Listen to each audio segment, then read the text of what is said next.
द्रौपदी मुर्मू ने शिमला के भारतीय उच्च अध्ययन संस्थान का किया दौरा, पिक्चर गैलरी और कार्यालयों का किया अवलोकन।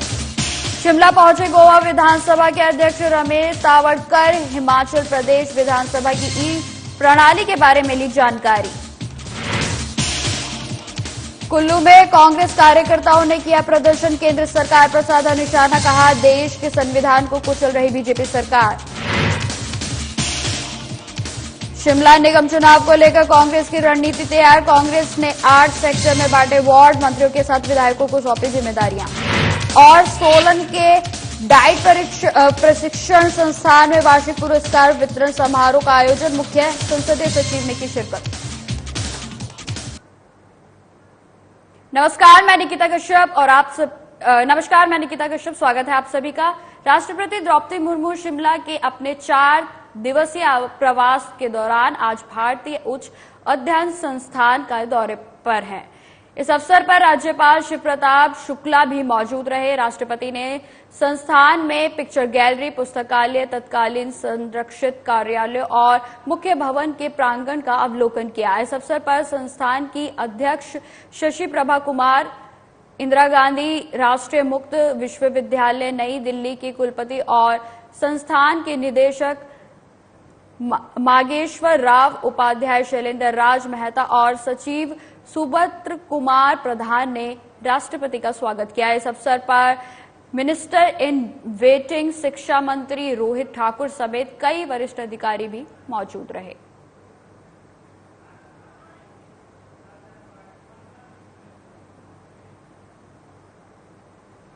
हिमाचल प्रदेश विधानसभा देश की पहली ऐसी विधानसभा है जहां पर ई विधानसभा प्रणाली को लागू किया गया है, जिसको समझने के लिए विभिन्न राज्यों के प्रतिनिधि शिमला आते रहते हैं। इसी कड़ी में आज गोवा विधानसभा के अध्यक्ष रमेश तावड़कर की अगुवाई में एक प्रतिनिधि मंडल विधानसभा पहुंचा, जहां प्रतिनिधि मंडल ने हिमाचल विधानसभा की बारीकियों सहित ई प्रणाली के बारे में समझाया।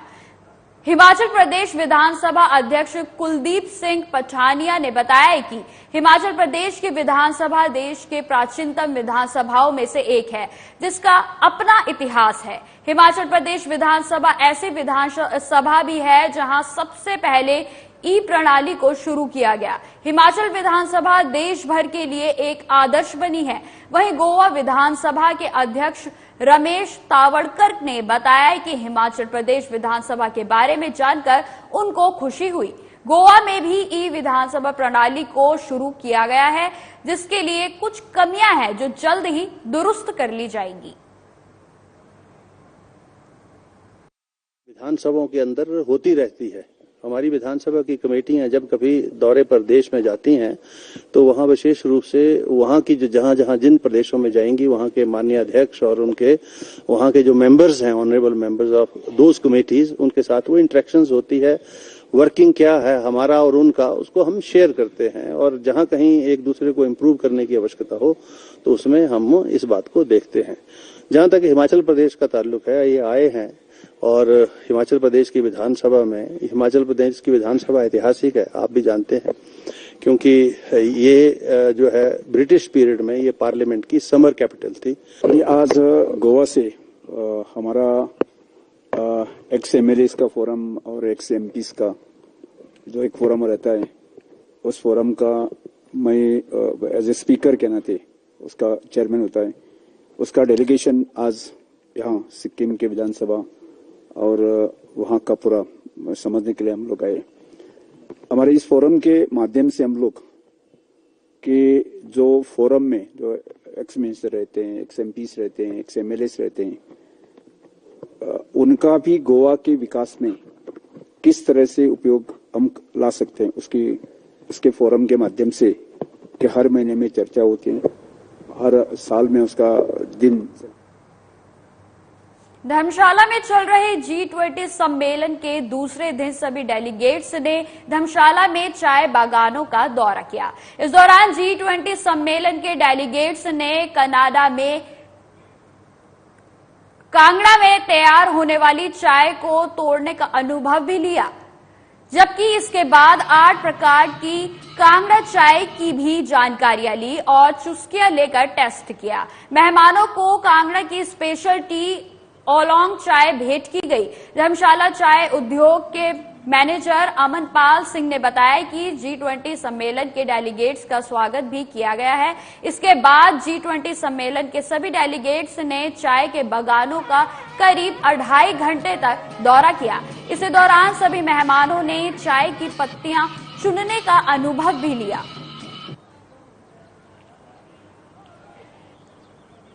देखिए, प्रशासन और स्थानीय जनता का इस इवेंट को सक्सेसफुल बनाने में पूरा सहयोग रहा है। प्रशासन को इसमें दिन और रात मेहनत करनी पड़ी और हमारे स्थानीय लोगों ने भी भरपूर हमारा सहयोग किया है।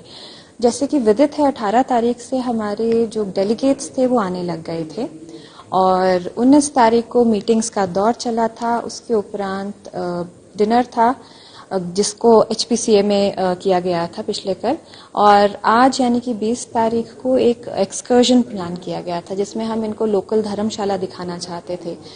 बहुत कम लोगों को पता है कि धर्मशाला में भी टी गार्डन्स है। And so today we've been here in spring, so we can relate to that. We can see it in the paintings, the different weather, the different foliage, and I think the intricacy of the artwork really comes through. And it was fascinating to speak to the artisans themselves and to learn about how they've been making those paintings. No, I haven't. I've been in Shimla a couple of weeks ago, actually. So it's really fantastic to see a new part of the States and to be here on such a wonderful occasion. देश भर में जहां कांग्रेस के वरिष्ठ नेता राहुल गांधी की सदस्यता को रद्द करने के लिए कांग्रेस कार्यकर्ताओं का धरना प्रदर्शन किया जा रहा है, तो वहीं अब यह प्रदर्शन कार्यकर्ताओं के द्वारा बूथ स्तर पर भी किया जाएगा। ढालपुर के पत्रकारों ने संबोधित करते हुए जिला कुल्लू कांग्रेस कमेटी के कार्यकारी अध्यक्ष सेस राम आजाद ने कहा कि केंद्र की बीजेपी सरकार संविधान को कुचलने का कार्य कर रही है और विपक्ष की आवाज को भी हर मंच पर दबाया जा रहा है। राहुल गांधी की सदस्यता को बहाल करने के लिए जिला कुल्लू के मुख्यालय ढालपुर में जिला कांग्रेस कमेटी ने सत्याग्रह आंदोलन किया, तो वहीं डीसी कुल्लू के माध्यम से राज्यपाल को ज्ञापन भेजा गया। सत्याग्रह आंदोलन में उपस्थित कांग्रेस कार्यकर्ताओं ने संबोधित करते हुए जिला कांग्रेस कमेटी के कार्यकारी अध्यक्ष सेस राम आजाद ने कहा कि इससे पहले यह प्रदर्शन ब्लॉक स्तर और जिला स्तर पर किए गए थे, लेकिन अब यह प्रदर्शन बूथ स्तर पर भी शुरू किए जाएंगे। 15 अप्रैल से 20 अप्रैल तक पूरे देश में देशव्यापी सत्याग्रह आंदोलन, जिस तरह से नरेंद्र मोदी की तानाशाह सरकार ने राहुल गांधी जी की लोकप्रियता को देखते हुए बौखलाहट में जिस तरह से उनकी सदस्यता रद्द की और उसके बाद इमीडिएटली 24 घंटे के अंदर जो है उनका बंगला खाली करवाया गया, उसके तहत पूरे देश की आम आवाम ने यह आवाज की है कि इस तरह के लोकतांत्रिक जो तरीके हैं इसको हिंदुस्तान की आवाम, विशेष करके कांग्रेस के जो आम जनमानस है, वो इसको सहन नहीं करे। बिलासपुर में राहुल गांधी की संसद सदस्यता रद्द होने के खिलाफ कांग्रेस पार्टी कार्यकर्ताओं ने जय भारत सत्याग्रह आंदोलन में भाग लेकर केंद्र के खिलाफ फिर से मोर्चा खोल दिया है। इसी के मद्देनजर बिलासपुर उपायुक्त कार्यालय परिसर में भी जिला कांग्रेस कमेटी के पदाधिकारियों और पूर्व विधायकों ने मिलकर राहुल गांधी की लोकसभा सदस्यता रद्द करने के खिलाफ धरना दिया। तो वहीं इस दौरान पूर्व कैबिनेट मंत्री रामलाल ठाकुर ने कहा कि बीजेपी सांसदों ने भी लोकसभा में नेहरू और गांधी परिवार पर टिप्पणी की है, बावजूद इसके उनके खिलाफ आज तक कोई भी कार्यवाही अमल में नहीं लाई गई और राहुल गांधी ने मोदी शब्द पर टिप्पणी की तो उनकी सदस्यता रद्द कर दी गई, जो कि लोकतंत्र की हत्या है। साथ ही रामलाल ठाकुर ने कहा कि बीजेपी 2024 के लोकसभा चुनाव में हार से डर गई है। आज इन सब ने अगर आप देखा जाए तो शुरू से लेके गालियां निकालने के अलावा इन्होंने और कोई काम नहीं किया है।